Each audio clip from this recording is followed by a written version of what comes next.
Are you looking to convert TIFF images to BMP format? We've got you covered. We'll show you 2 easy methods to save TIFF file to BMP. Let's see the manual method to save TIFF file to BMP. Using the Save As option, go to the TIFF file location, right-click on a file, and select Edit with Paint option. Click File, then Save As, and choose BMP option. Click Save. Now let's check the Pro method to change TIFF images to BMP. That's where the BitRecover TIFF Converter wizard comes in. Just visit the official BitRecover website and download our TIFF to BMP converter. Launch the software, and click Next to begin. Add TIFF files or folders. Select the files you want to convert. Choose BMP as saving format. Set the destination path.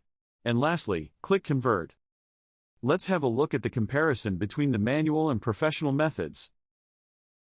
And that's all for this video. Visit the given product link today to download the product. For any queries, email us at support@bitrecover.com.